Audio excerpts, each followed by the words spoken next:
Life isn't about answers, it's about questions. Asking good questions is key to learning. That's a proven fact. And there's no more important question than why Jesus? So get ready as we dive into the conversation together on the next episode of the Why Jesus podcast.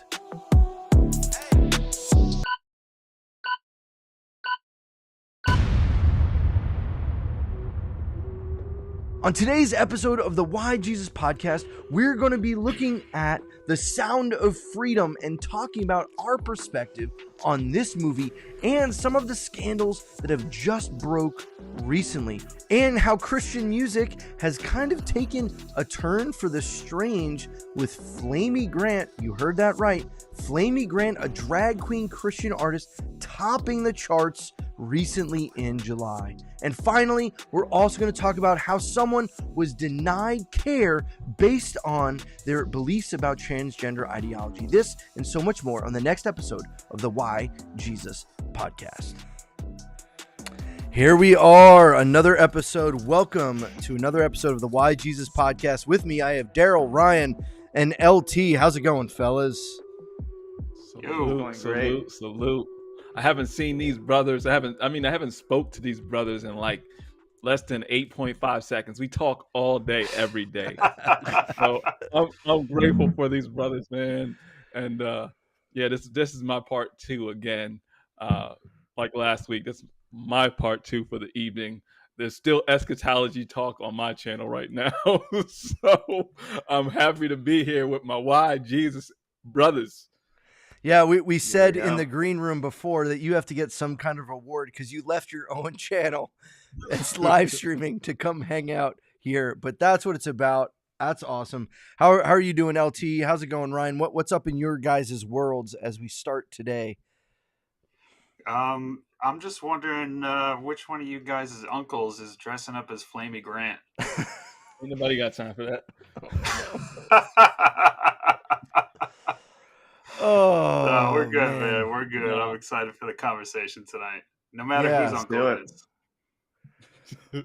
Yeah, well, it's maybe somebody's, and if you're here, let us know in the chat. But so we're gonna start off tonight talking about the sound of freedom. And guys, I did something today. I went to the movies. I had some time, and I went to the movies today. And I saw Sound of Freedom because I felt that I needed to at least see it. Now, I'm going to ask, before we have any of the rest of the conversation, who else has seen the movie? I. Okay. And don't feel All right, bad, Ryan, leave the Ryan. chat. Get out. All right, you don't belong. Peace out. Go. I'm disgusted with myself. Oh, yeah, well, I could just put him back in the green room. There we go. Just do that, right? Well, let me ask you this, Jeremy. You know, was it the same exact theater that you saw? It was. Okay. Was it the was same the exact screen? Oh, I don't know if it was the same screen. No, this was a smaller one that I went and saw the Deliverance movie come out in Jesus' name. No, this was one of the smaller screens. It was one of their tiny ones, and there was only a few of us there. I went to the 9:15 in the morning show. So there wasn't many people in the movie theater. And I will be honest, my feeling in the entire movie was, man, I just want to go see my kids. Like, I'm sitting there the entire movie. And for whatever else we talk about tonight, that was the takeaway for someone who saw it is, I cannot imagine going through something like this, whether you agree or disagree with statistics and other things or whatever else. If you bought into the QAnon stuff that was said, we can at least all agree that what happened to that family that was depicted in that movie is horrendous. And man, I could not imagine going through that. So Can you just kind of explain to me what happened in the movie since I didn't see it? Yeah, so I'll give the non-spoiler review here because I would encourage folks. I think it's worth seeing. Basically, it's about a agent named Tim Ballard who is working in the government to stop pedophiles, and he arrests pedophiles. I think he said 200 and something in the movie is what he was up to. But the question then was posed to him, and how many children have you saved? And it got silent. He hadn't been able to. It's always been going after the pedophiles. So the show or the movie follows, based on a true story, the story of him going and trying to rescue kids now out of this sex trafficking. And I mean, we're saying all the buzzwords. Probably YouTube will take this down. But I mean, so yes, please give it a like. Keep it up. Let the algorithm know you like this conversation. Yes, and so please. basically the movie follows him. And there's some twists and turns to it, but it's really following the family of a father and two children, mostly a brother and a sister in the movie. And what ends up happening is they get the father gets tricked, and the kids get taken, and the following of that. But it's not like Liam Neeson Taken. It isn't this great. Like the whole movie is gut wrenching. Is how I felt.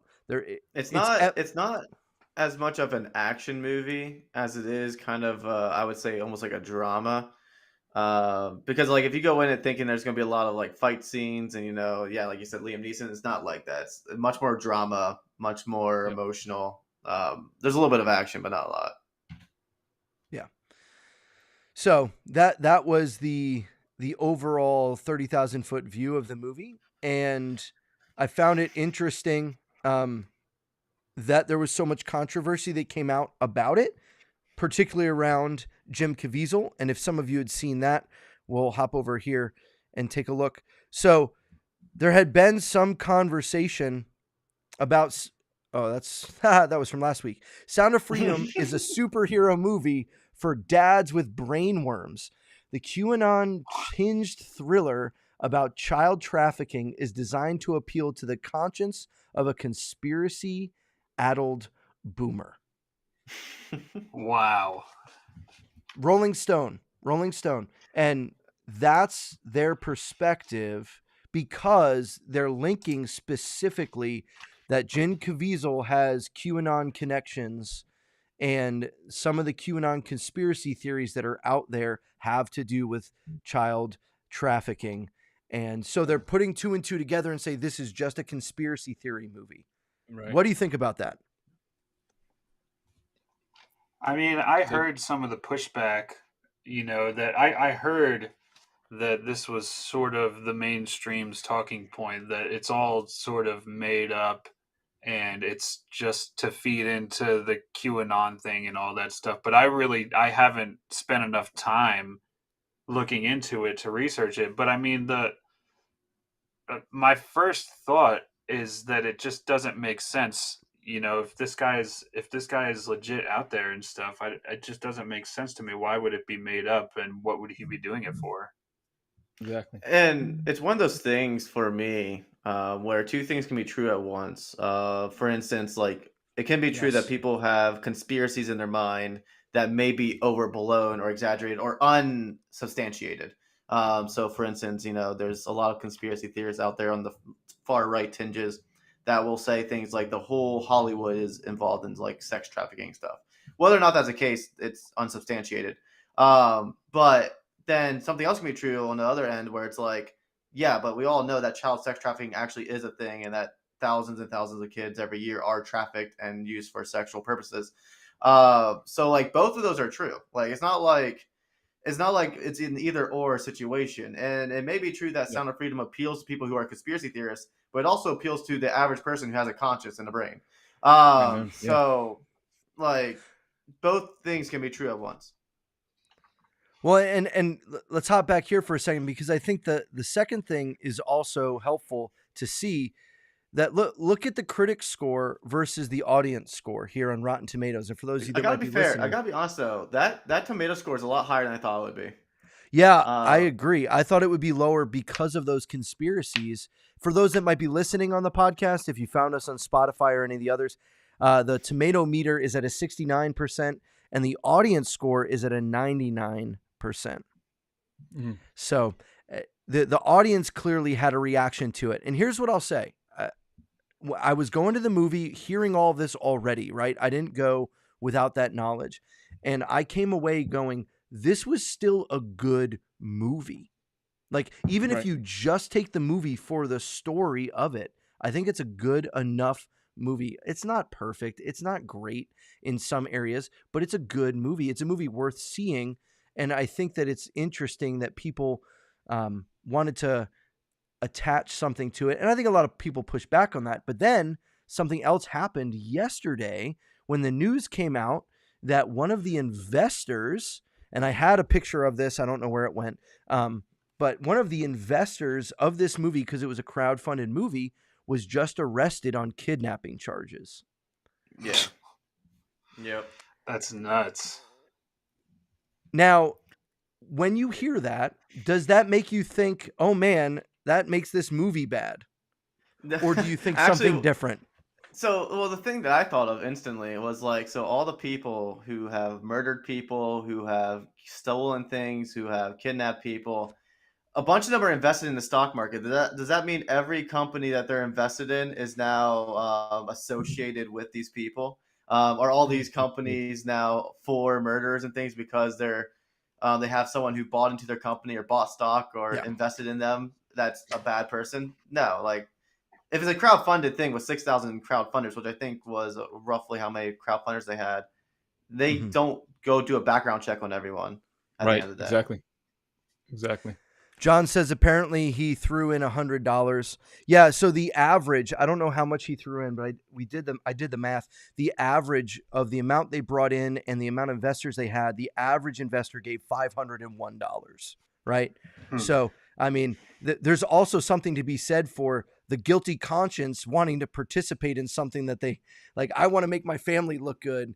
Ever in the case I end up in the news, or I mean, and I don't. Do we know the details surrounding the case at all? Like, because for instance, if you have a domestic dispute and a parent takes the child when they're not don't have custody law says that you're not allowed to have the child at that time, but they go to the divorce side of the family, they take their child and they drive off for a week. That is also considered kidnapping. So, like, what sort of kidnapping are we talking about here? Yeah. So the indictment, there's nothing available as of yet. But Brooklyn Lou brings up an interesting question here that I think is a good one for us to talk about. He says, how did this movie become more of a Christian thing?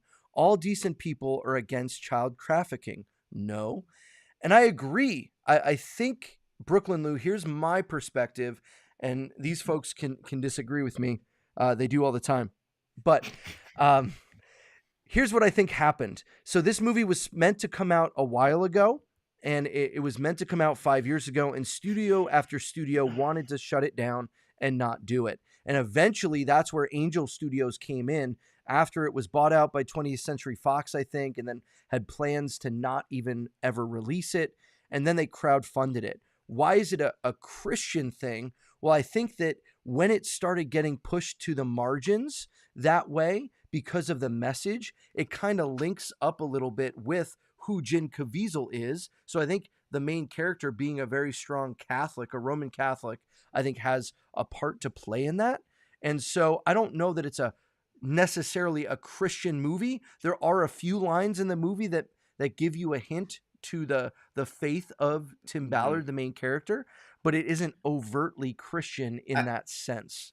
I think there's multiple factors that play into it. I mean, the one is marketing. Obviously, if you have Jim Caviezel, who's outspoken devout Catholic who also played Jesus in one of the biggest Christian films in the world, and when you have a Tim Ballard who's a Mormon, who Mormons associate themselves at least with traditional Christianity, and then you have Angel Studios, which is a Christian production company, I think funded primarily by the Mormon Church as well.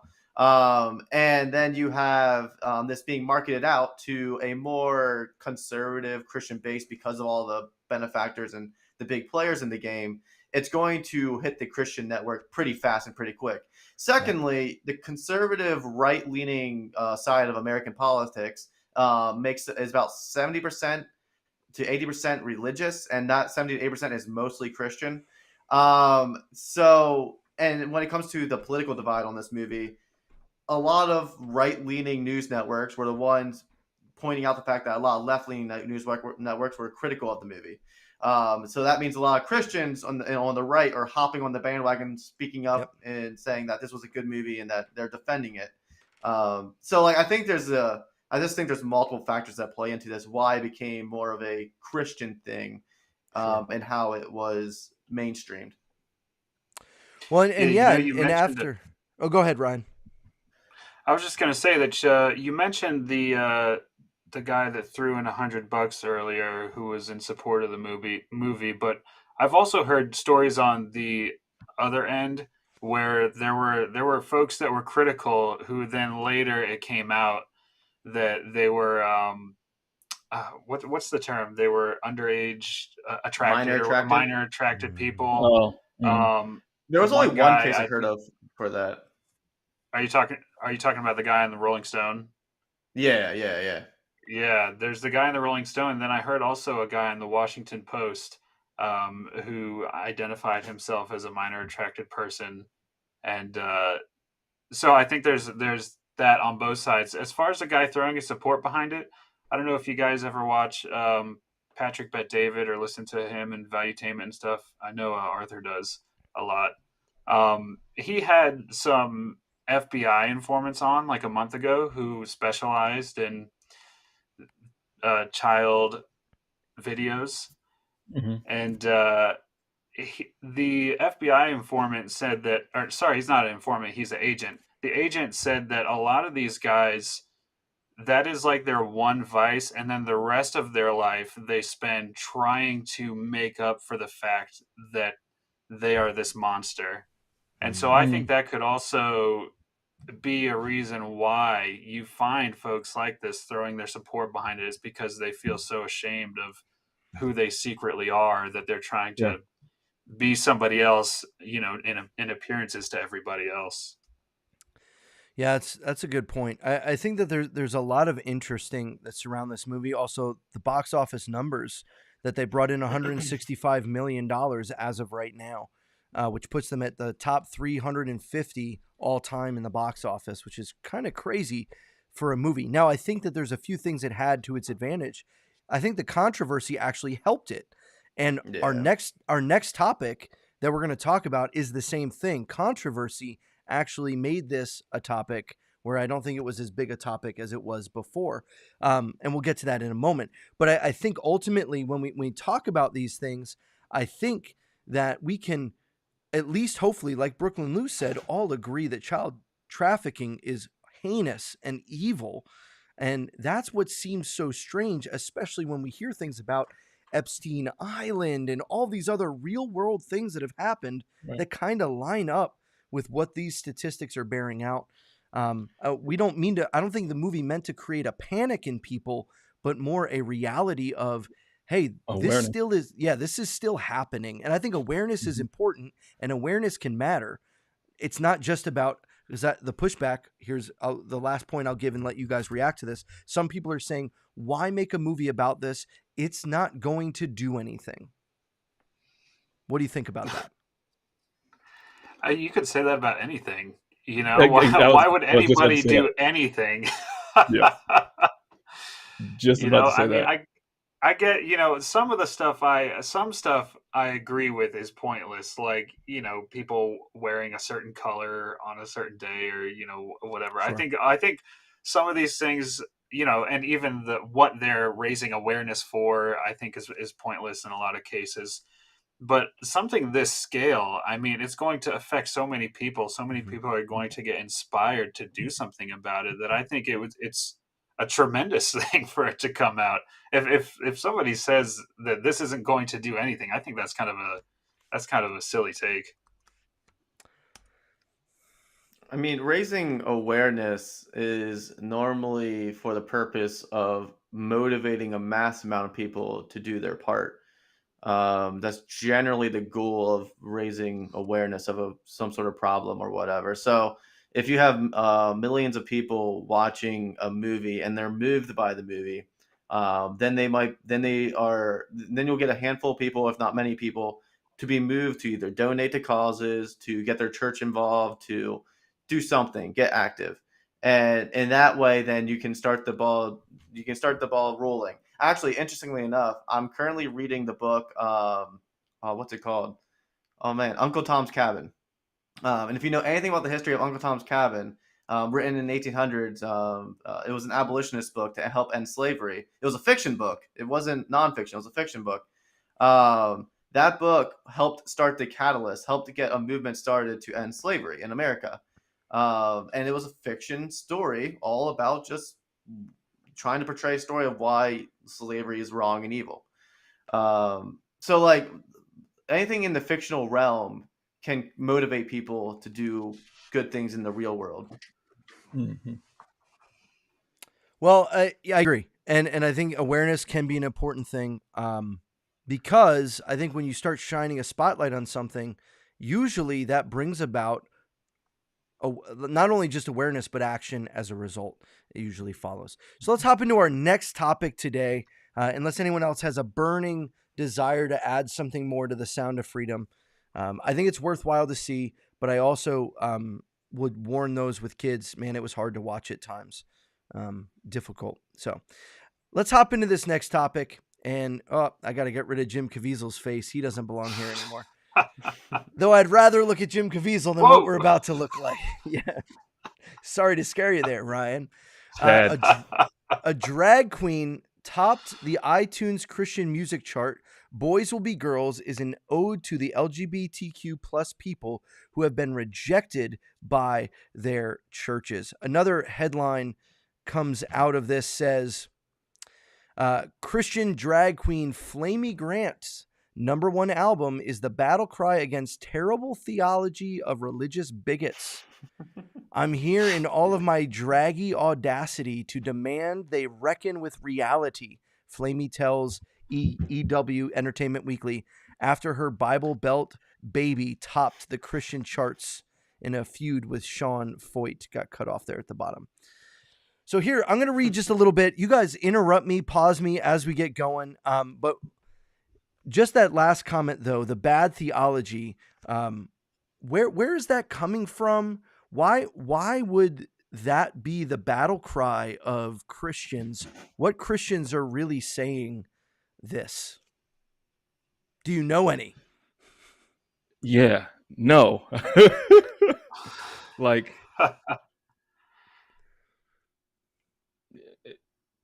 it kind of goes back to what we were talking about last week. Like, and it's crazy how the church is being infiltrated by wickedness, and I don't know who made this guy the top, you know what I'm saying, go to the top of the food chain on the Christian chart, but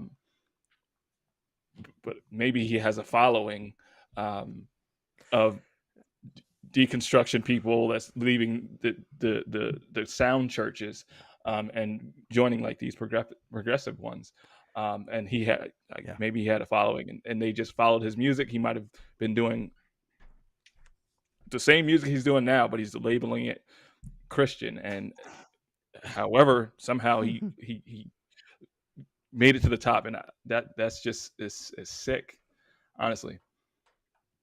Well, I have a theory of how this happened, but let's look at the article because I think it'll help us understand. But I think you're right, Daryl, and I think Bible Dingers, that was Nick, was right as well. Progressive Christians, progressive churches are doing this, and if you know the name Derek Webb, you know that this has to do with progressive Christianity. But I want us to have a larger conversation than just this. I want us to be thinking about, as we read this, and you can be thinking about this too as you're listening and contribute in the comments, is why does this matter for us as Christians? Why speak out against this? Why push back? What is actually wrong here that we're having this conversation? Because I think it's one thing to just say, man, this is weird, this is wrong, this shouldn't be, but I think we have to verbalize that in a helpful way. So here's what the article says. For those of you who don't know, these guys have seen the article, you haven't. We'll walk through some of it together. A drag queen currently has an album at the top of the iTunes Christian chart, and her witty clapback to a homophobic pastor rocketed her there. In June, drag performer Flamey Grant appeared in the music video for Christian musician Derek Webb's song Boys Will Be Girls, an ode to queer Christians who have been shut out of their churches. Over the course of the video, Grant gives Webb a drag makeover complete with a stunning blue wig, and the duo sing the final lines together inside a church worship space. I heard Jesus loved and spent his life with those who were abandoned by proud and fearful men. So if a church won't celebrate and love you, they're believing lies that can't save you or them because they're so beautiful by any because you're so beautiful by any name. When I read this article a little bit, and I read that line from the song, and I had to laugh a bit because the first story that came to my mind was the story of the adulterous woman, where the Pharisees, present this woman before Jesus, and are like, "We caught this woman committing adultery. We're supposed to stone her." And Jesus, I think that's the one where he's writing in the sand, and he's like, whoever hasn't sinned, cast the first stone.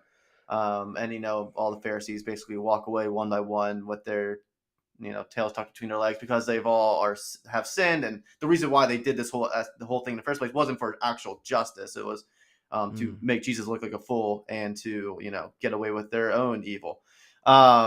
But afterward, if the story ended there, everyone would be like, "Don't judge. That's the moral of the story." But afterward, the woman, Jesus basically talks to the woman, and he tells her, "Go and sin no more." At the very end of the conversation, after they have this dialogue, he shows her mercy. She's able to go free, but he does tell her, "Go and sin no more," implying that she did actually sin, implying that she did something wrong against God. Yes, he actively spent time with sinners. Yes, he actively spent time with outcasts. Yes, he actively spent time with people that the prideful religious people were ignoring or trying to stay away from. But he never was approving of their lifestyle. He never said this is a good thing. He never said, let's rejoice in these people's lifestyle. He was still saying that you're sinning and you need to stop doing this. But he was actively engaging with them and showing them mercy while doing it. That's good. That's a good point. Yeah, well, and I think that the whole Jesus spent time with sinners, you're right. That one episode blows it up. Or every time he meets with someone, look at Zacchaeus, look at the rich young ruler, look at every interaction Jesus has with someone. Look at even the good people he met with. He told Nicodemus he had to be born again. Like Jesus never meets a single human being and goes, "You're good just the way you are." Like there isn't a single moment where Jesus does that. Even when he comes to Peter in Peter's obvious failing, yes, Jesus meets him with grace and love, but he doesn't sacrifice the truth. Amen. Yeah, and Jeremy, you asked why it's so important, and I think one reason why it's so important is because this message is really becoming the domineering message of our culture and our country. There was a study, or it was a research poll that was put out from here, my home state in New Jersey, that said that high school students identifying as non-binary has shot up by 4,000% in the past 5 years. I think 5 years ago they accounted for 16, and now there's 7,000 something in the New Jersey school system that call themselves non-binary. And it's a trend, and not only is it a trend, it's a trend that comes with a sort of almost religious community attached to it. And I've spoken to folks that came out of this community. I've read lots of popular books from folks who have come out of this community. And that is one thing that is so hard to break through when you're trying to share the gospel with these folks, is that they feel like this is their family. This is the people who accept them and understand them and love them for who they are. The problem with that is that their view and definition of love is so skewed. They don't truly understand what love is. It's not just saying, "Oh, okay, yeah, you're this way. Sure, you can be that way for the rest of your life. I don't care. You be you." No, love is when you really want what's actually best for someone, when you're actually looking out for their interests. And so I think that's why it's so important just to point out the falsity of this. And in the very beginning of the article, I found something so outrageously ironic about how Flamey Grant said that, the religious bigots need to face reality, all while defending a song titled Boys Will Be Girls, as if that in some universe is a reality at all. Exactly. That will never be reality. Boys will never be girls. Boys will That's always right. be boys. They will die. And as Matt Walsh, whether you're a fan of him or not, as he famously said, when the archaeologists dig you up 300 years later, the only thing they'll know about you is your gender, because it's so deep inside of you, it's in your bones. And so That's right.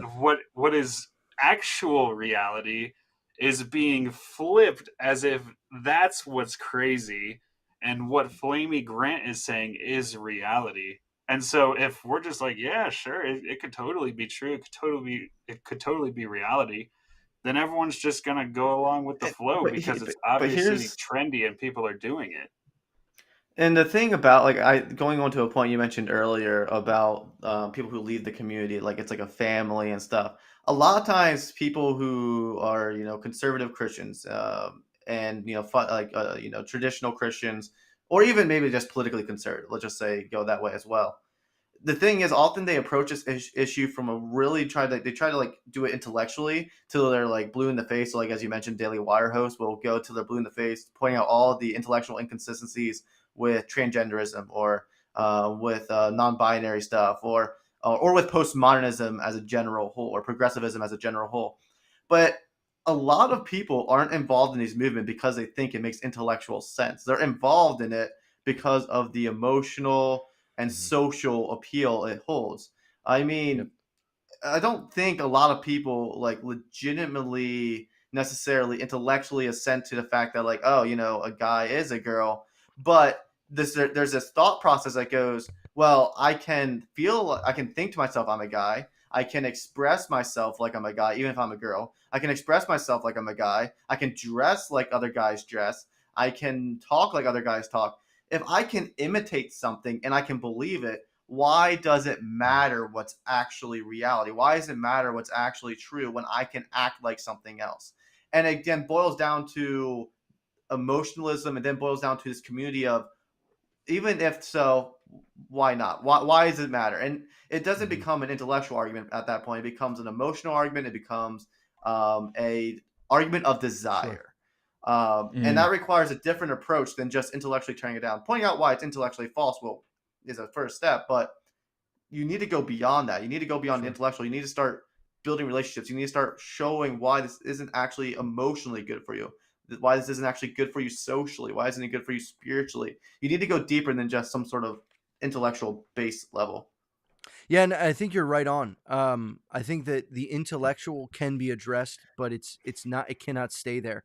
I recently on my channel just did a recap of Frank Turek and Sean McDowell had a conversation talking about the 5 fatal flaws of the transgender ideology, not from even a biblical worldview or standpoint, just talking about it from an intellectual, philosophical standpoint. And what you just said, LT, I think hits the nail on the head in the sense that, yeah, you can explain all of that stuff really well, but at the end of the day, it's an emotional desire that is regardless of reality. And so I don't want to cut you off. I had one more thought and then I'll let you go, is also, I think to add on to what you said, Ryan, why does this matter? Because it goes against the design of God. Some people are going to push back and say, well, we're just talking about drag queens here. It's like, no, we're not.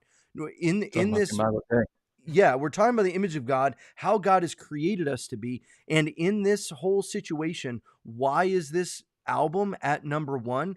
It's not Christians that did this. It's non-Christians who want to make it and put it in the face of Christians. So I don't think this has anything to do with Christian music. We could have a whole conversation about the Christian music industry that I don't even think is Christian at times. But I don't think this is that. What this is Sean Fite, who I also don't agree with on many other issues, tried to go at this, and it blew up in the sense of it got a lot of awareness for a group that I don't think we need to go about it in that way. So ultimately, this matters because of what Ryan said. This matters because of what LT said. Daryl, what do you have to say, brother? Yeah, no, you took the words out of my mouth, bro. It's I like what LT said. You're speaking. You're not just speaking to the intellect. You're speaking to the whole person, because it's the emotions. These people accept me. These people truly love me. And then it goes back to what Ryan said. That's not what true love is. True love will call you out on the stank. You know what I'm saying? But then you stole the words, bro. We're talking about the image of God, how God made us, and going back to what Ryan says, it's in art. It's in us. Like what he said about the skeleton analogy. Like 300 years from now, they're gonna know I'm a man.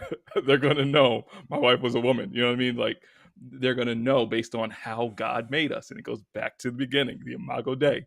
You know, we are made in the image of God. Every human is, and yeah, it's just unbelievers jacking up the image of God, and they're calling. I believe the Bible says, "Woe to those who call evil good and good evil." You know, and that, that article is literally stating that, like, it's the complete opposite of the Imago Dei, and they're calling that good, and they're calling those that believe in the true reality, they're calling us bigots. So yeah.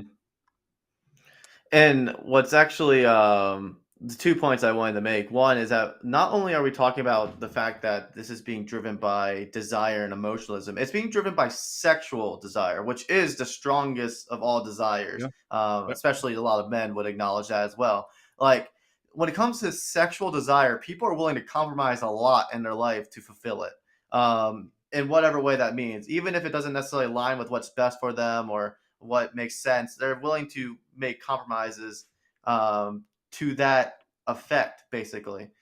And the other side of it is that the whole thing about the sexual revolution, about transgenderism and stuff, is that the other thing I think why it matters is because it brings you to individualism. And America is a very individualistic society, and that can be a good thing in some ways, but a really bad thing in other ways. And the transgender movement in general is hyper focused on individualism. However, I feel I should express myself, and you should have no say in that. How I feel I should be able to express myself, and I should be able to go out into society and do whatever I want to do and express myself however I want to express myself and impact society and make all society change on how I want to express myself. And it becomes very hyper individualistic to the point where you no longer consider how it may actually be better, what might be best for society, what may be best for the world. Because even if you look at it from maybe a more, practical standpoint, be like, well, actually, practically speaking, it takes a male and female to have a child. Practically speaking, castrating yourself and taking a bunch of drugs to sterilize yourself isn't actually good for survival. Actually, it's not very healthy for you to start pumping yourself full of chemicals and hormones that actually don't belong to your type of body. And you start going down this route. It's actually not practically healthy. It's not practically good for you or for society in the long run. But if you're hyper individualistic and all you think about is your desire, something especially sexual desire, all that goes out the window and you start pursuing it. And so I think it matters because we need, as Christians, we shouldn't have hyper individualism. We should first be, what is best? What does God want for us? What is best in accordance with God's word and standard? And then secondly, not what's best for me after that, what's best for the people around me? What's best for my community? What's best for my friends and family? And then it goes to, you start evaluating yourself.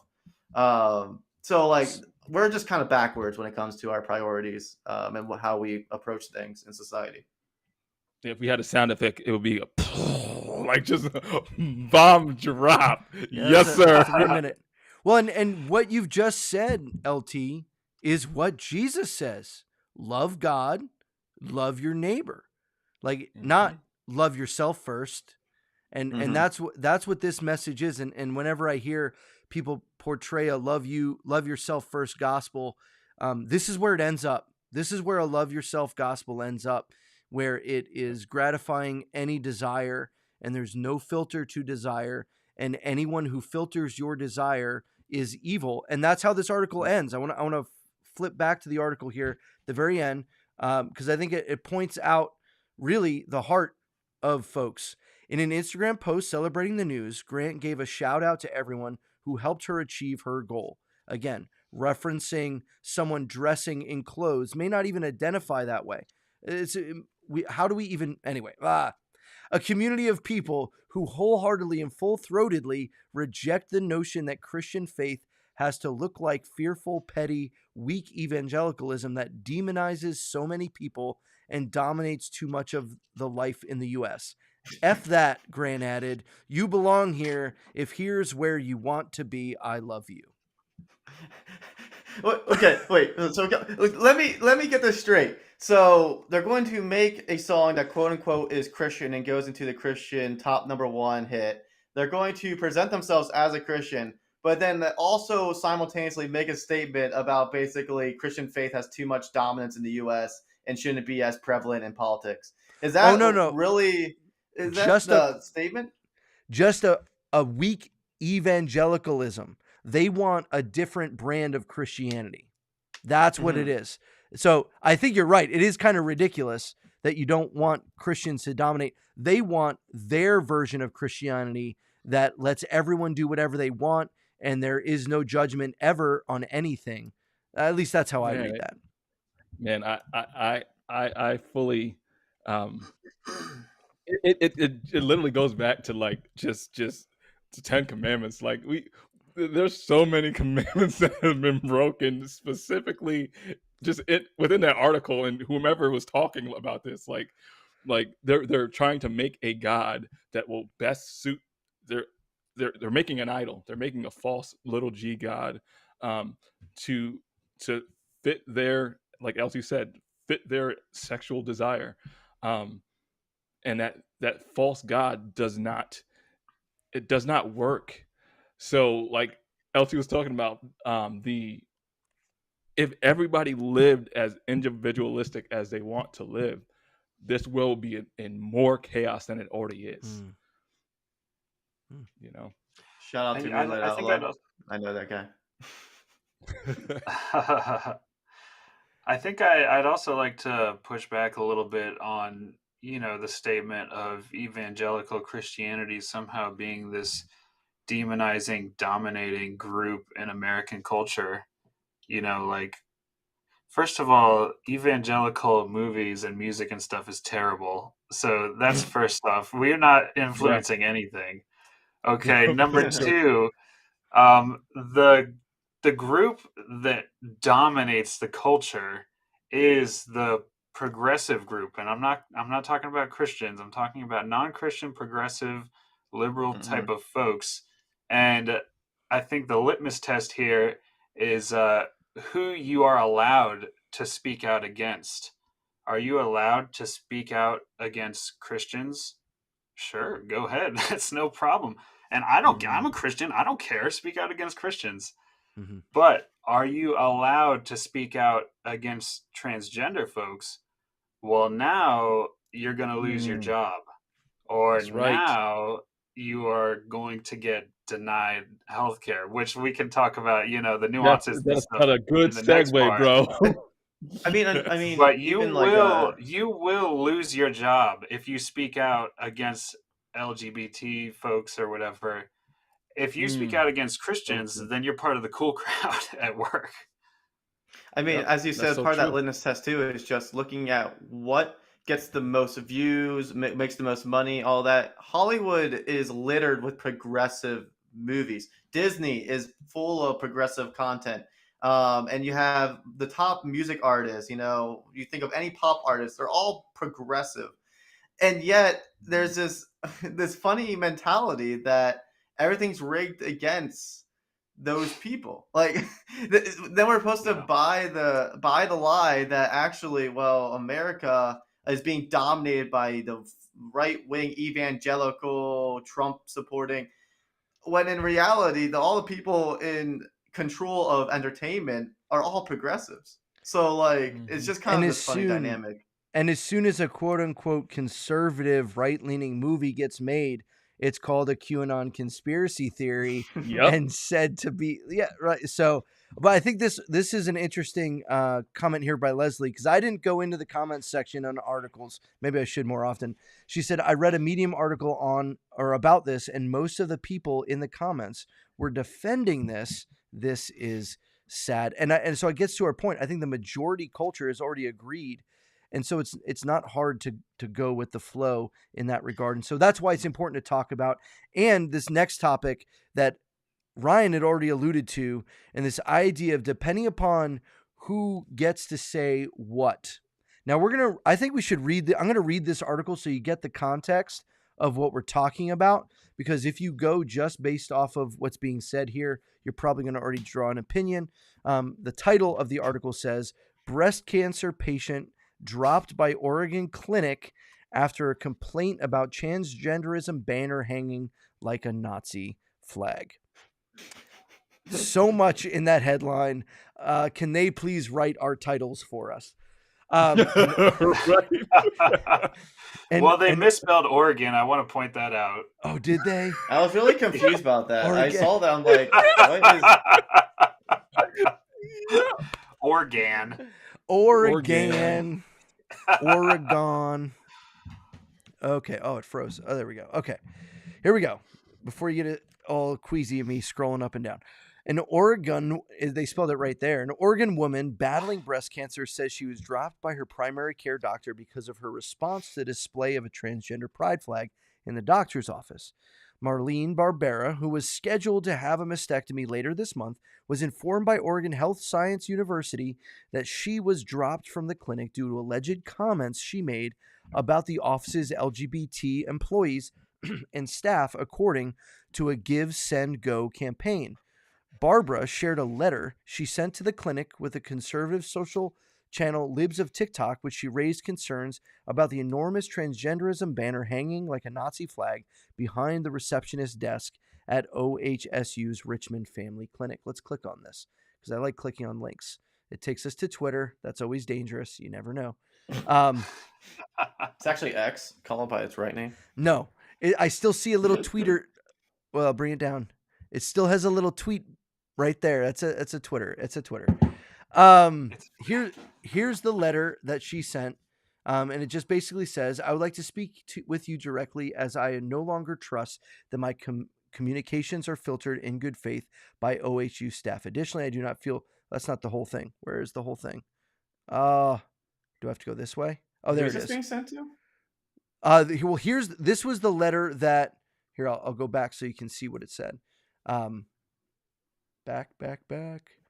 Barbara shared the letter that the clinic shared with her with Libs of TikTok. So there's a letter that she sent, and this is Barbara commenting back and forth with Libs of TikTok. Here's the letter that was sent to her.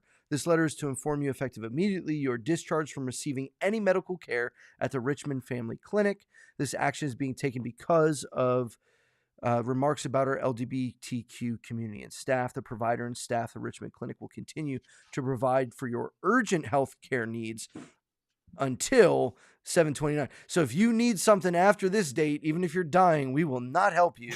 Even if it's urgent, we're not going to help you. Please note that you also are now dismissed from all OHSU family medicine clinics, including immediate care. Now, the interesting thing that I would say here is, what if this is the only provider in her area? I see. That's the thing. I was like, when I saw that, I'm like, I can see kind of how you, as a doctor's office or ER or whatever, can get away with like, we won't treat you for like, non-essentials. But once they like exclude her from immediate concerning medical danger, I'm like, all right, that's think at best unethical, if not illegal. Yeah, absolutely. So absolutely. I was very confused when they were trying to say they could deny her to emergency care. I mean, I'll be honest. The first time I read this article, the thing that I still can't get over is the reference to the Nazi flag. I think everything we've said about how transgenderism and the ideology goes against Scripture, absolutely agree. And I would disagree with the portrayal or the hanging or of a flag or whatever else. But I don't think that using the language that she used is the best way to go about it, even if that's what you feel, because I don't think it actually, it gets us talking about it. Did she? I'm still a little bit confused. So the clinic rejected her because of comments she made. Did she make comments in the building to people, or did she write a letter to the clinic, or what exactly took place that she got banned in the first place? So it's saying here that you immediately receiving this action because of ongoing disrespectful and hurtful remarks about our LGBT community and stuff. So they're not willing to even say what it was, but the article is saying that it was because she said it was hanging. If we keep reading, you'll see what it says. It says, pointing to the threats she says she received on social media from trans activists, Barbara said she found it daunting to go for medical treatment with that banner proclaiming that what I am, an adult human female, is a mere opt-in category for any gender non-conforming male, not reality. This negates women completely, and they are not asking. In response to her complaint, Barbara shared another letter dated June 29th on her Twitter page under the handle blah blah Bather. I hate trying to read handles names. In which she was informed she was being dropped from services for ongoing disrespectful remarks, which we already saw. And says, okay, I was going to try and get over this, but I'm a liver transplant recipient with breast cancer facing double mastectomy at the end of August, and now I have no primary care doctor. A lawyer contacted me. I hesitated. No more. Would any lawyer out there help me? Very scared. Multiple attempts by the Christian Post to contact Barbara were unsuccessful. So not only is this saying no more urgent care, but she was slated for a surgery at the end of August that they will no longer do. So while OHSU spokesperson Sarah Hotman declined a request for comment from the Christian Post due to privacy laws, she pointed out that OHSU's patient rights and responsibilities, which states OHSU patients, families, and visitors have a responsibility to refrain from using discriminatory, profane, or derogatory or threatening language, imagery, or behavior, and understand that these behaviors can result in limitation of visiting privileges and impact access care to OHSU. I'll pause there. I think to a certain extent I can agree with a policy like that to a certain extent, but to another extent I can't fully. So I agree that if a patient, let's just say, is constantly harassing employees, constantly causing a fuss, that a healthcare provider can be like, we will not allow you to come here for regular checkups or whatever because you're just going to cause more issues than. Yep. So I feel like they have the right to deny someone that, but you have a moral impetus, no matter if the person is an absolute dirtbag or whatever, to still help them in emergency situations. If someone's dying from cancer, if someone got hit by a bullet, I don't know what the situation is, but if they are some sort of severe situation, as a healthcare provider, it doesn't matter what they think or who they are. You need to help save their lives. So I don't think you can get away with this bull crap of, oh well, if you insulted us, you said bad, mean things, so therefore we won't save your life if you need it. I think that's bull crap. I think that you don't get away with that. Yeah, I also think. Go ahead, Daryl. No, I'm just saying I agree. Like if it's threatening actions and all that stuff, yes, the provider has that right. But if it's like a dire need situation, like ethically, as a doctor, I'm sure you took an oath and you wrote it, swore by an oath to take care of your fellow human being. I think you should absolutely take care of them. If it's for something like, and obviously this whole article is not going into deep detail of actually what happened, but like if she like literally made a few comments and that's it, and they're it's backlash like this, that's banana cakes. Like, no, ain't nobody got time for that. Can you Seriously. please explain to me what banana cakes are? I'm just curious. It's just crazy. It's food. It's crazy. I think also I highly doubt that they're actually consistent with what they said was their reasoning. They mentioned any sort of threatening language, any sort of profanity, any sort of discriminatory imagery they put. I very highly doubt if somebody is using profanity in a hospital that they're going to say you can no longer come here for cancer care. I think to the lady's point, and I think that she is a little bit crazy if she did call people, Nazis to their face. To her point, I think that she feels as if it's similar to Nazi Germany because this does seem like some sort of protected class, and if you say anything against them, they can deny your care. And while that may be true in some respect, like I said earlier, you can't say that out loud, especially if they're caring for you. Yeah, One, I mean, I don't get me wrong. Even though I don't agree with the politics of the healthcare provider or their views necessarily on gender, I don't think this lady was necessarily the most wise person in the world sure. or the best person in the world. Like, I don't think you go into a healthcare provider, you see the transgender flag, and your first thing is go up to that secretary at the front desk and be like, you're a Nazi. I don't think that's the way you approach the situation. You go in there, and you're just like, all right, I need this to be taken care of, and you just go, you just deal with it. Like, if they're not trying to shove a gender thing down your throat, then you don't. There's no need to just get the healthcare you need at that moment. There's times and place. There's a time and place for everything. As I think it's Ecclesiastes that says that. So here's a question: is it conflict of interest for a surgery center to hang a transgender banner? Because what they're basically saying is, we'll do your surgeries for you.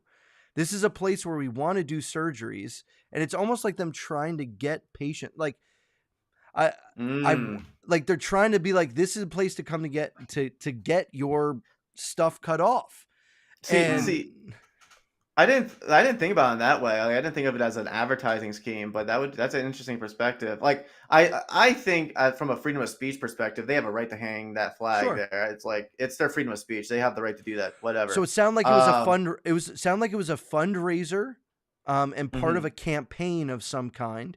And so my question to the Oregon clinic would be, would you be willing to support a Christian campaign and hang a Christian banner that would maybe support orphanages or children around the world who are served by any number of Christian organization? Would you, Oregon Clinic, be willing, if you're watching here, be willing to run that campaign next? And maybe we can hop on with John Clash and build another school down in the Dominican. How about that?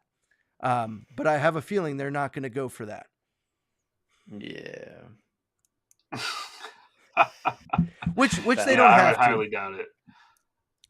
Well, and so Moonlit Outlaw said this, and I thought, again, this is some of what we've been talking about. I'm curious just how discriminatory her comments were. Exactly. And unfortunately, it's a he said, she said. We're not going to necessarily know the exact things. But I will say, this is the headline from the Christian Post that I showed before. So the Christian Post is saying that she called it a Nazi flag. I'm not quite sure in the article where they got that from. It wasn't clear.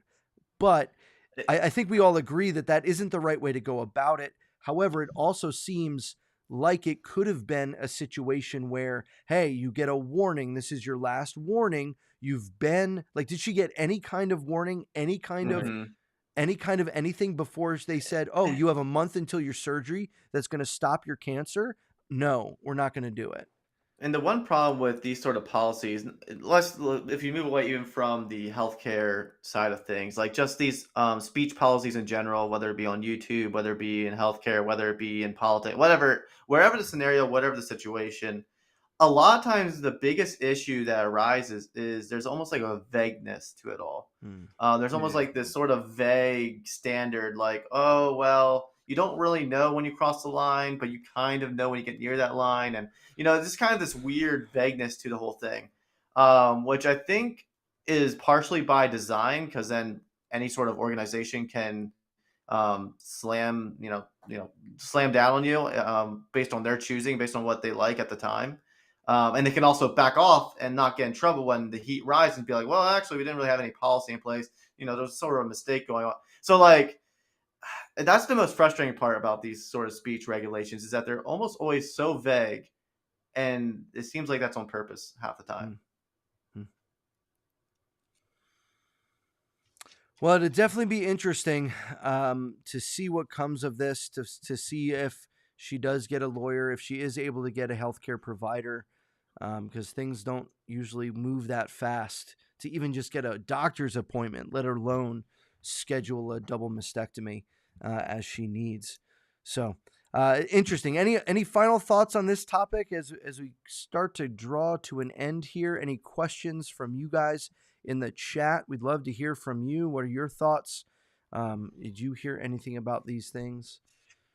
One thing I just wanted to jump in and say is, we've been kind of talking about it a little bit here and there, and it's about loving this group of people. And we mentioned how somebody mentioned how truth overrides emotion, and how Hmm. it is an emotional decision that a lot of these folks make. Um, and like I said earlier, I think that a lot of folks have this skewed definition and idea of love. And I think that if you love these people, you will tell them about how going down this path, uh, you are so much more likely to live an unfulfilling life full of depression and loneliness, and you will hate yourself because you are choosing a life of sin rather than placing your faith in Christ. Hmm. And so it's true with Yeah. not only this group but everyone, but specifically this group, I would say, because they feel as if they understand love, and it's just this sort of acceptance and things like that.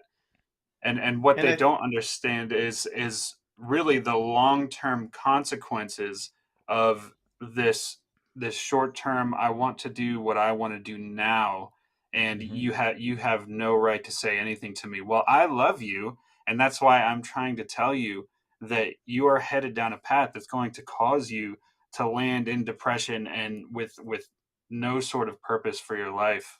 Hmm. And I think it's also important for us as Christians and churches across the country, across the world, to also not be afraid to actively make relationships and friendships and stuff with these people, with these groups of people. Like, I mean, going to college, going to high school, public high school and stuff. I've made friends and talked to and interacted with a lot of people from the LGBT community. And I remember very specifically in high school, there was a guy that knew my stance on the situation. He was bisexual, and he knew my stance on the situation. We understood each other, but we still got along. We are able to talk and have conversations even outside of that topic specifically. So like on our own personal parts, there's an impetus on us to actively still be involved in these people's lives, still actively make friendships, still actively, do these things. You have to have these conversations, you have to have these topics. It will come up in politics because it's a political issue as well. Um, but we also have to be the hands and feet of the church and actively, continually build relationships. And so I think that goes into the whole emotional side of it, the whole relational side of it. You have to show them there's a community outside of the LGBT community that's Yeah. also loving and kind, and that the reason why we believe it's sinful is not because we hate them or because we want the worst for them. It's actually because we believe that what they're doing isn't great. That we believe that there is something better. Life has better to offer. We believe their identity can be more than just their sexuality or what they desire at the current moment. Um, and so it has to be this continual act of love that is the true type of love. It's a self-sacrificial love. It's a love rooted in truth that actually goes out of way to show the gospel. Amen. And well, yeah, and I would encourage anyone and everyone to not be afraid of engaging, and don't let the fear of rejection or the fear of being called names be the thing that stops you from engaging. I think actually more real people are way more accepting and honest and welcoming than the Twitter wars and everything else we see. And that's been my People are a lot more experience. sensible. People are a lot more sensible in person than they are online. Because Absolutely. again, like, I mean, I do comparative religion, so I go to places that disagree with me all the time. And some of the religious places I've gone to are pretty liberal compared to even what I am on the conservative end. And we have conversations about these topics off camera and stuff like that. And people are much more reasonable, much more sensible, much more willing to have conversations in person. As long as you're obviously, if you call them a Nazi, it might not go well for you. That might not be a great way to approach a conversation. But if you approach it with respect and stuff, you can have good, meaningful conversations and still disagree. In person, normally. Again, online, you're going to run into different issues, and of course, you'll run into people who, even in person, are the way they are. Well, and I think to bring it full circle, this is the Why Jesus podcast after all. I think that looking to Christ and how Christ interacted and engaged and walked with and loved and served, but still held to the truth.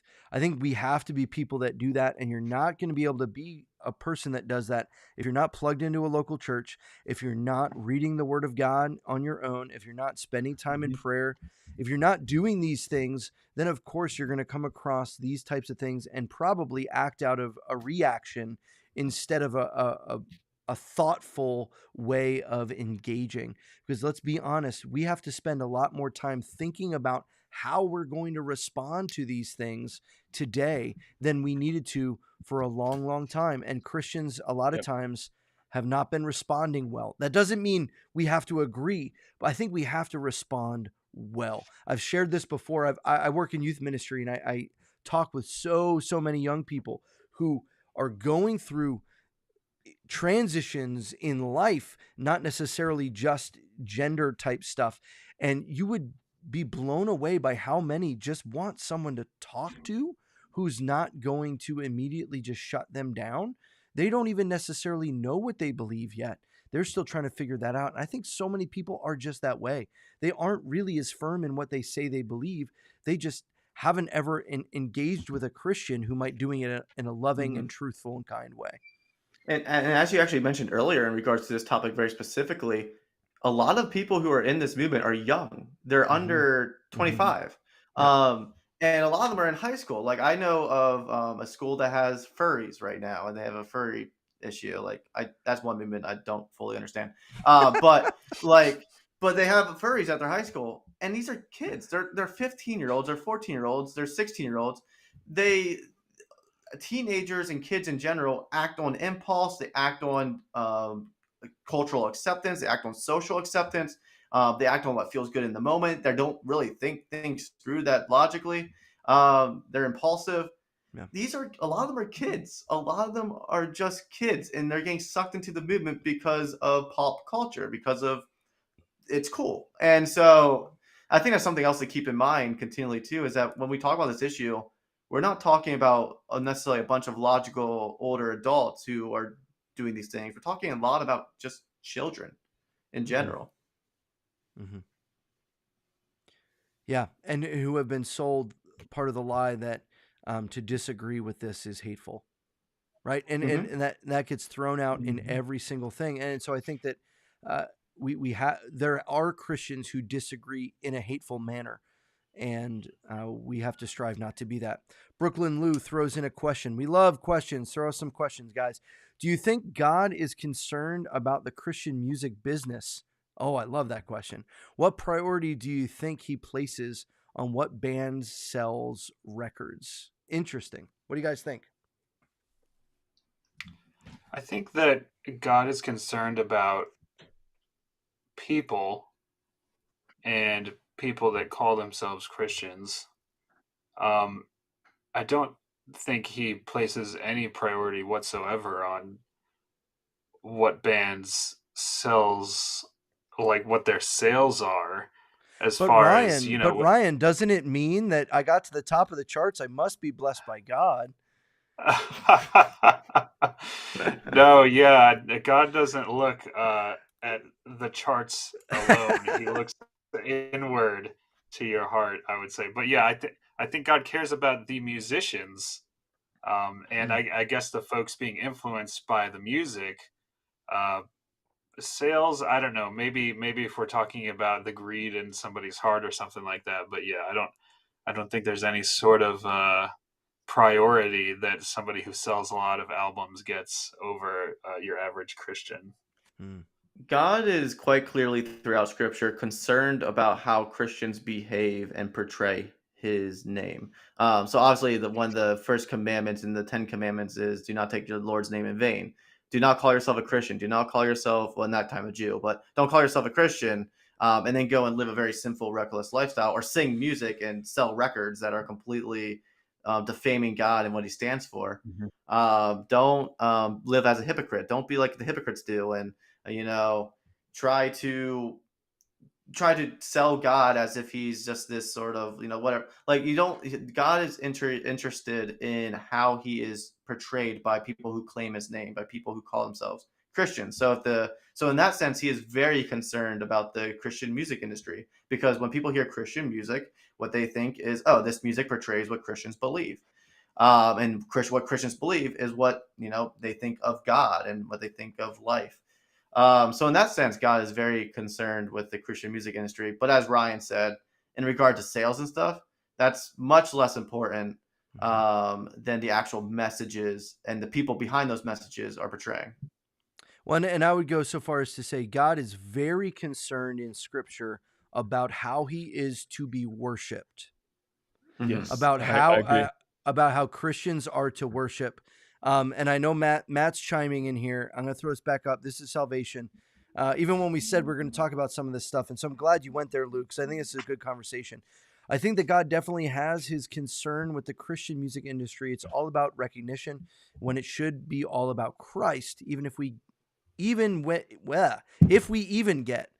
0.00001% of the glory, we have failed. I would even go so far as to say, I think the industry as a whole, God doesn't care about the industry, but He cares about the people. Ryan made that clear. I think that that's a really good point. I do think that the Christian music industry influences the worship of churches. And I think that when we're talking about the Christian music world, if you don't think that the Christian music world isn't influenced, or churches aren't influenced by it, just look at what churches are singing. It's almost always the song that are at the top of the charts, partly because they're popular, partly because that's what people like. Is it, though, what God desires? That's a tough question. And I know, and this is where I struggle as a pastor, having these conversations about what is and isn't worship. I think there's a very different question about music I listen to versus songs that I worship God to. And so personally, I might be able to listen to some music that I wouldn't play corporately or sing corporately as a church. And I even would go so far as to say, I think God is pretty explicit what we should and shouldn't do in worship to Him. And so whether or not the Christian music industry is the CCM music or the worship music or wherever you are, I think that when it bumps into the worship of God, that's where it gets into, okay, God actually has set boundary lines that are being crossed here as what we should and shouldn't do. And they're making, let's just go back to the thing we talked about. Flamey Grant is making her gender ideology or his gender ideology an idol before God, because he's making that the more important thing than the actual words of worship, because it's all about look at me, not look at God, kind of like what Matt has said. We got more comments. Let's look at these. Jesus, this is a good one. Yeah. God's concern, I was going off of my soapbox, sorry, and that's when all the people started leaving. God's concern would be if the Christian music lyrics are false. If they're saying things that aren't biblical, then they are violating the third commandment, using his name in vain. Kind of what you said, LT, right on that. Brooklyn Lou comes back again and says, I asked this question because it is a sincere one. I do not get how a good God would be all into music and who is popular. These music groups are obviously businesses, not ministry to me. And Lou, I think that's that last sentence, these music groups are obviously businesses and not ministry. And I think that you're right in some cases that when it becomes all about the business, and a lot of the CCM music industry is, oftentimes those are the folks that start to lose biblical grounding. Even think to what Shane and Shane are doing right now, which kind of bugs me. It's a whole nother conversation. Yeah, it kind of goes You back got to thoughts? what. Go, Daryl. No, it kind of goes back to what Matt said. When it becomes all about them and less about God's glory. LT kind of took the words out of my mouth. Like, God is more concerned about his glory and his name above all, and how his people represent him to the world.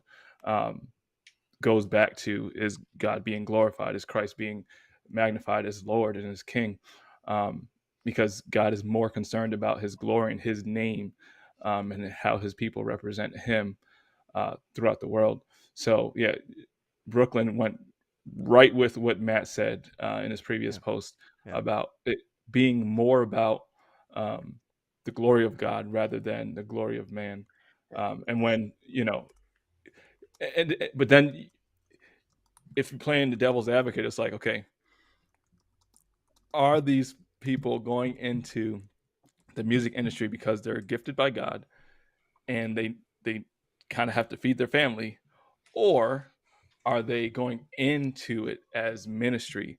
I'm here to serve the Lord. I'm here to serve the church. However, I still need to make money for my family. So it's some people started off as, this is just ministry, and Lord blesses, and they kind of get there, and then it becomes business, and then it's well, thrown off. that was the kind of a question I was going to propose to the group is, what is the proper role, or how should Christians approach money and ministry? Because I think on the one hand, this can also apply to churches and pastors and different concepts as well. But on one hand, like, yeah, we want things to be all for the glory of God. We want it to be a ministry where we bring glory to God, share the gospel, and we don't want there to be self-interest involved. On the other hand, if you want to fully invest yourself into ministry, you need to have money. You need to have investment. That either has to come from other parties that are working and generating money so that they can give you money, or it has to come from you selling a product or something. There has to be a way to make money to support the ministry. Money has to be coming from somewhere. And so the question then boils down to, how should the industry be set up? What would be a more effective way of setting up the music industry or entertainment industry within the Christian world in general, that you can have the ministry side where you have people full-time dedicated to it to make good music, to make solid Christian music, and that they're being supported to do so. But at the same time, it doesn't become this popularity game, doesn't become this prideful game, doesn't become this, I need to claw up the industry and shake the right hands and kiss the right, I don't know, like make the right connections and get myself up to the top. Like, how do you get the two? Like, what's the balance? Here's I think the major problem. The artists are not in control of the music industry. Like the labels, the brands, the main folks that are in control of it. Like, honestly, I think that part of the problem is the artist. Part of the problem is the machine that's been created to churn out artists that make the machine money. We've built this whole model identically after the secular music industry, with labels and labels signing artists to contracts, and they get paid based on those contracts. They get royalties based on how many records they sell and how many concerts and tours they do and how many this they do and this, that, and the other they partner with. That I guarantee there's been times that people have been put on stages with folks they don't want to be partnered with, because their music label told them they had to. I don't think that that's Shane and Shane. That's a whole nother conversation. I keep saying that, but all that to say, I think that there's a difference between, and I know some folks who work part-time at churches and make music on the side and do all these different things to serve and love the church, but also provide for their family, and no one knows about them, right? So I don't think it's just fame, but I do think that the industry itself has contributed to the problem, and so has consumers. We go to these concerts, we buy these albums, we worship these people, and we go to these big conferences just to see them and sign autographs. We buy into the whole machine of Christian celebrity, and I think that's part of the problem too. Yeah, I think also, though, there is something to say about personal responsibility on behalf of the artist. I think that Oh, I agree. um, I'm sure you do.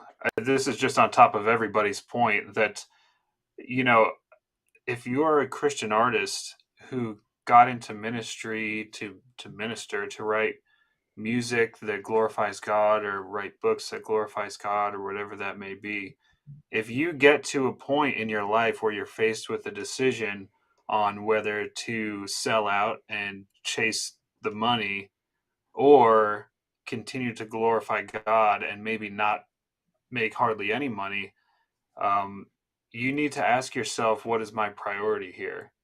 Is my priority glorifying God, or is it chasing the money? And I don't think that it's wrong to make money. My wife and I own several businesses. However, we don't consider Bible Dingers a business. That's a ministry. And so we're not really trying to make money off of it. In the same way, I think that, if you're any sort of Christian artist that wants to glorify God with your music, your priority needs to be glorifying God. And if you're able to make um, a living off of that, that's fine. But as soon as your priority shifts to the money over the glorifying God, that's when you're in sin. That's when you need to hold yourself personally responsible for that. No matter if you're in a contract or whatever, I honestly think that if even that, you need to prioritize God over whatever earthly consequence comes with some sort of poor decision that you made in your career earlier. yeah, and I do appreciate Brooklyn Lou being here, because he made a comment earlier about how Christians should lay down their lives, but I know he professes to be an atheist now, and being reformed as I am is just I believe the guy's going to do what he's going to do in Brooklyn's life, but I appreciate Brooklyn seeing what we're talking about. Um, Seeing the aspect of, Christians are called to lay their lives down for Christ. They're called to glorify God in all that they do. But then there's a whole, like Pastor Jeremy said, there's a whole machine behind what they do, and it kind of dictates. And going with what Ryan said, when they're at that crossroads of, okay, I can go left and I could make buku cash, or I could continue to go. I could go right, make great music that glorifies Christ, serve my local church. May not make any money, may have to work a job outside of music, but I just love God, and I love being obedient to His word. And because that machine is out there, the Christian music industry is out there. A lot of artists have to choose one, and sometimes, and we don't know the hearts of men. So sometimes they may want to go the right route and write good music and all this stuff, but they may not have the backbone to stand up against their contract and their whoever else is behind them legally, and they just truly just go the money route, and it's not music that they really want to make, but because they have talent, because the machine's behind them, because they're making money, that's where they're going. Well, and I think you can tell a lot by a church based on how they worship, what songs they sing, what value they put on the theology that songs communicate. There's a book back here on my. I'm going to grab it because I think it's important. I think it should be recommended reading or required reading for every pastor, and it's Christ-Centered Worship by Brian Chappell. I think this book outlines exactly the heart of God in the church for us to worship. I mean, the longest book in the Bible is a worship book. Oh, right. And that says something in the full range of emotion. So when we're talking about worship as believers, I think we have this new category that, though, we have like pop Christian music that isn't really worship, but it's trying to be worship. It's quasi worship. And I mean, maybe I'm too narrow of a term of worship, but corporate worship is maybe what I mean. And I think that when we get outside of corporate worship, we have to be very cautious about guarding our heart, because I really do believe Scripture's clear that what we're meditating on is what is going to be the substance of what we think and do and act. And so, are we meditating on God's law and God's word, or are we meditating on music that we like and sounds good? I mean, you can make that case too about listening to secular music, but again, I think that's a Christian liberty issue. But it's more about, okay, if God is being misportrayed and it's the most popular music, because I'll even be honest, we mentioned Sean Fight earlier. Fight, I don't know how to pronounce his name. I don't agree with the lyrics he sings because he comes right out of Bethel. So like even that guy who's pushing against the drag queen stuff, I would also say is part of the machine that's just trying to push theology of their own design by way of the music industry. Yeah. So Hey, this is a little off topic, and it may not be the time or place, but Brooklyn Lou, I've seen you on a couple of our live streams before, and if you're in Brooklyn, shoot me an email, man. BibleDingers@gmail.com. Our church is in Brooklyn, in Bensonhurst, and I'd love to connect with you, man. Love to. And let me tell you something. If you dislike quality production, then we are the church for you, because our production is really just horrible.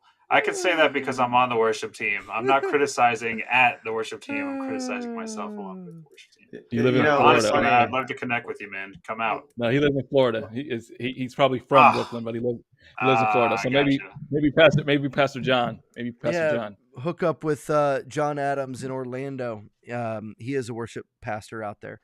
No, yeah, Lou, and our advice so much isn't necessarily directed at you. I think your question was a great question, and it forces us as Christians to really think more deeply about these things. And it's not to say that we just dislike a Christian artist or dislike the industry, but I think that these are questions that are kind of helpful to think through, because if we're going to say we're about following Jesus and then everything is pointed at following Christ, yet we have this whole industry that is seemingly not at times. Well, how do we reconcile that? So, well, guys, this has been fun. Any closing thoughts? Something that you didn't get to say that you wish you said? Did I miss a comment? I mean, we still got folks here. We can keep going. I'm not in a hurry to go anywhere. I do want to get to watching Hard Knocks at some time tonight, as I'm a Jets fan, as is Daryl. But other than that, I've got nothing planned, so we can keep going. I was just gonna say, I guess for whatever it's worth, to either Brooklyn Lou or to anyone, maybe someone who's more skeptical or church hurt or whatever it may be. Sometimes I think it's also important for us as people in general to evaluate where our decisions coming from. Is it coming from a point of logical problem, like I can't grasp the intellectual side of something, or is it coming from maybe a more emotional pain, like I don't understand why Christians aren't behaving the way they should be or the way they profess they should be? And the only reason why I bring this up is because in reference to the music topic, there's a lot of problems with the production of Christian music. There's a lot of problems with how the industry functions, and that definitely seems to have tainted a view of Christianity in this case. And I think it's important for us to start. I think it's important for people to look at, what does the Bible say? What does Christianity actually speak about? And is this behavior aligning with what's actually being professed as the truth? And if it's not aligning with it, then it's not aligned with Christianity. And so Christianity should be thrown out with that behavior. Because even though someone might have hijacked the name Christian, it doesn't mean now it is actually Christian. There's a lot of people who call themselves things that they aren't. So I just think that's something that we should all do in our personal lives, evaluate why we're making a decision, and actually try to look into it deeper and the fundamental truths and stuff behind it. But I think that's just the only thing I would maybe add to that. So we did get a question down here. Where in Orlando is Pastor John? He's at Orlando Baptist Church. It is on Semorian Boulevard, Orlando, Florida, United States. There you go. Here I can show. I'm not lying. I pulled it up off of the Facebooks. There we go. If you want to check out Pastor John's church, it's a great place. I've seen him. And then I had to give a shout out. I was laughing as you were talking, LT, because in my head I'm hearing bump, bump, bump, bump, bump, bump, bump. Yeah. Yeah. So, and then here's the rest of it. But anyway, yes. I had to also laugh a little bit because talking about production, I go to a Mennonite church and like every other Sunday we're singing hymns without instruments. So I'm like, oh man, like this production, like the most production we get is a piano and our worship team. So that'll be an interesting topic to talk about. RPW, MPWW. Very, very interesting. And I think all of our churches, have different. Yeah, every single one of our churches have different styles. Yep. And Ryan, did you get your hookup with what you sent us a few weeks ago? You guys got all right? A new sound system you needed, right? Still looking. We got the hookup, yeah. Oh, there you go. Good. Oh, good. Awesome. That's what's up. Well, guys, it's been a blast. This has been fun. As Matt said it, not I. He said in the chat, this was a 5-fire, or is that 4? 4-fire podcast. We'll go for a 5-fire next time. But appreciate you all being here. Tune in next week. Brooklyn has another question. Brooklyn, ask your question, brother. I missed one. Where is it? Brooklyn, absolutely. No, he said he has a question, an honest and personal question. Absolutely. Oh, ask please, question, man. If you're willing to. Yeah, absolutely. Either that, or you can email BibleDingers@gmail.com, and he can answer it for you as well. I'll forward it to Jeremy. But yeah, Brooklyn, if you want to ask your question, we can hang around for a few more moments. Oh, we're not in a hurry. Yeah, I mean, we also you always have to remember with live streams and stuff, there's a little bit delay, Like the moment they hear us is moments after we say it. Yeah, let me see if his comments on YouTube. Let me double check. Hasn't popped up here for me yet.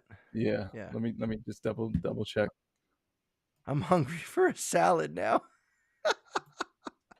we could talk about how sad VeggieTales is now that the IP got sold. Not that I agreed with all the theology it presented beforehand, but it has zero theology now. So that's what happens. Here we go. It's here. Question. I have some experience in music biz. That gives us some context. That's awesome. I do not see one difference at all between secular music biz and Christian music biz. Does that bother any of you like me?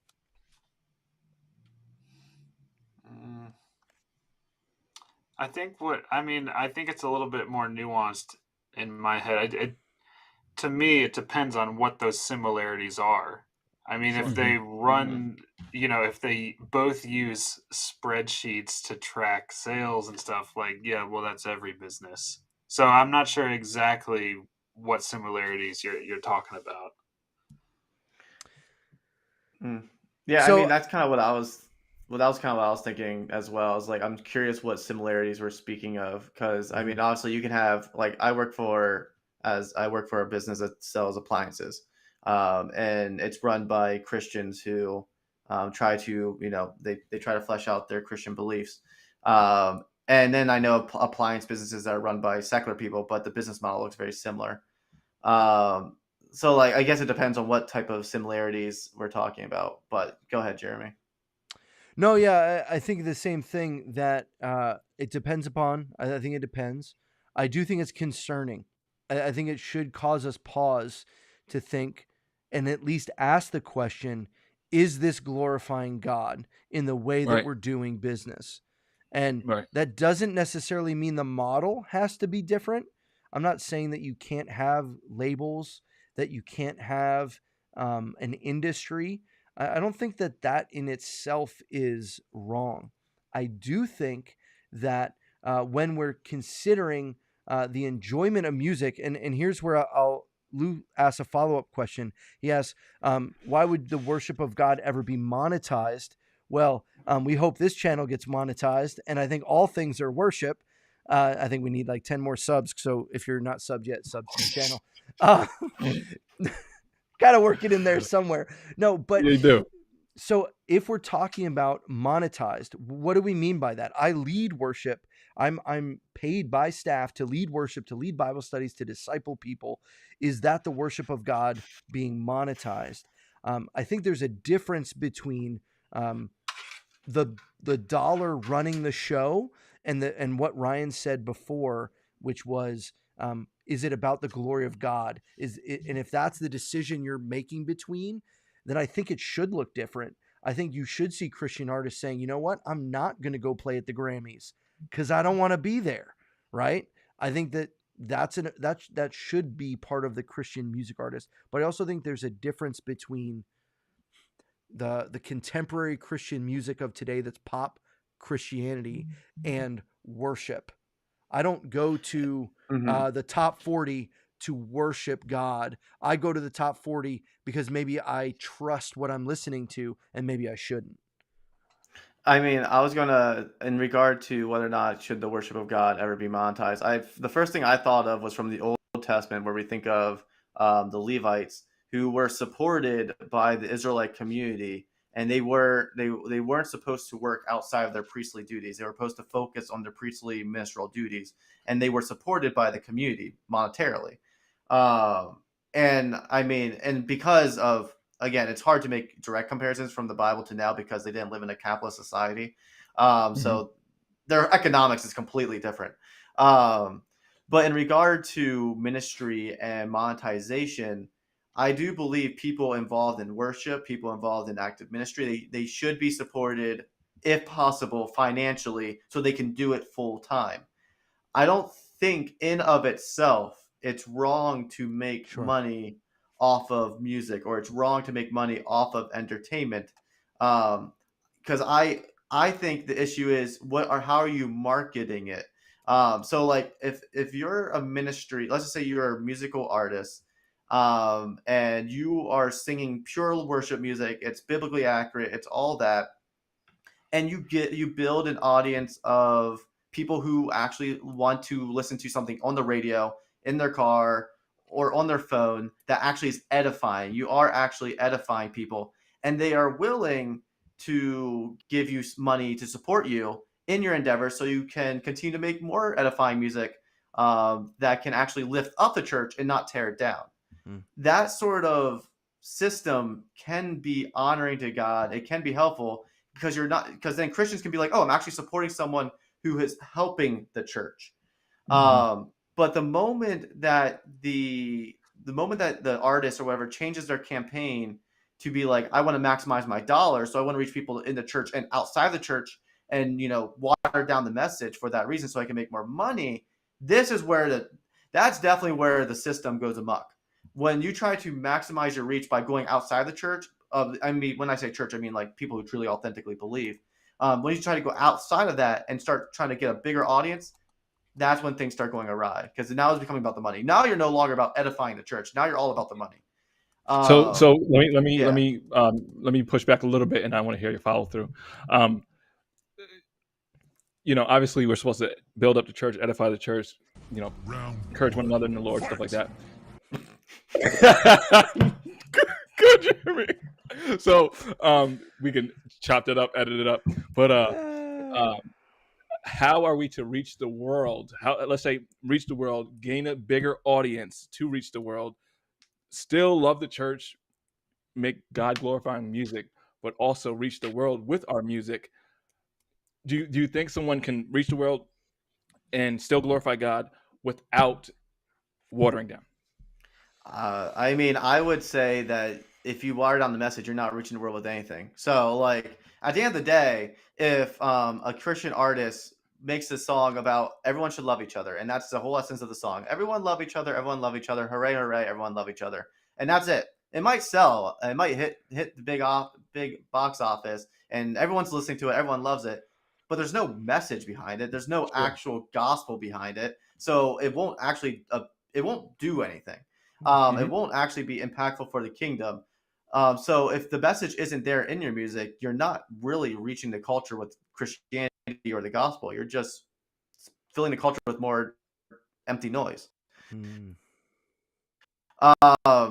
So I think you can. I think the people who will come across the music, who will come across the content, who are outside of the church, they might hear the message, and if they find the true message compelling, they will continue to listen. And if the music is actually good, obviously they will compel them to listen as well. So I think getting rid of the message to Christ, watering down the message to reach a wider audience it's not going to do anything. So yeah, you have to keep the message, but you still have to make good music. So yeah, it's just one of those things. The message is the most important part of that aspect. I agree. All right, good. Round 2.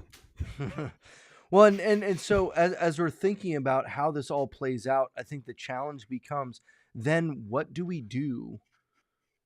How do we rightly approach those who are giving a watered down message of the gospel? Because I'll tell you right now, go through the top 40 Christian music right now. Look at the lyrics. Look at the lyrics. And I've done this multiple times on my channel. I've looked at all kinds of different things. I mean, it's mostly run by 4 churches. If you look at the top 100 songs, it all comes out of Bethel, Hillsong, Elevation, and Jesus Culture. I mean, almost all, over 40% right there of the top 100 is just those churches. And unfortunately, I would say all of those churches have dangerous theology. And so even if we're getting out of the pop culture talk into the made for the church, these are songs made for the church to be sung by the church. We're not even that cautious about it. Guys, many churches, and I know Josh and I have had this conversation, if Josh is still here, just kind of thinking through, like, how do we think more biblically about the words we're singing? Because we should be singing clarity as much as we're speaking clarity. And I think that should filter down into everything. Unfortunately, we haven't had a good balance in the arts at times, where sometimes we haven't been creative enough to keep the message and do high production. And so that's why Ryan made the joke he did about Christian movies being what they are. Sometimes they hold to the message and it's just cringe. I think you can do both. And if you want to experience both, subscribe to the Why Jesus Network, because we're going to try to do both. That's right. That's right. You know, I think I mean, I can't stand Christian music. I think it's really kind of cruddy, and that's a given. But I think that what would be great, and this could be me just living in an imaginary world, but what would be great is if instead of us using our efforts to talk about, the bad things that are in the current top Christian songs, it would be wonderful if there was some other group that we could point folks to, because all of these groups are not only keeping the message, but they make wonderful music and things like that too. I only know a couple of them, and so I think that if there's folks that are musically talented that love the Lord and want to glorify Him, I think those people should, let the call rest on their life, and they should make godly music that worships the Lord. Use the talents that God gave you to bring glory to His name, and I think there's a good amount of us that would support you in that endeavor. So, and in this day and age, you don't need to go through a label or go through the traditional network anymore. You can do it independently now. Like nowadays, there's a lot of ways to do music independently without going through a label and going through the industry And there's people who've broken loose doing that as well. So, I mean, yeah, you don't have to go through the machine. Yeah. Well, it actually probably is time to go because John just showed back up again. But no, Lou, thank you so much for asking your questions, brother. I appreciate you.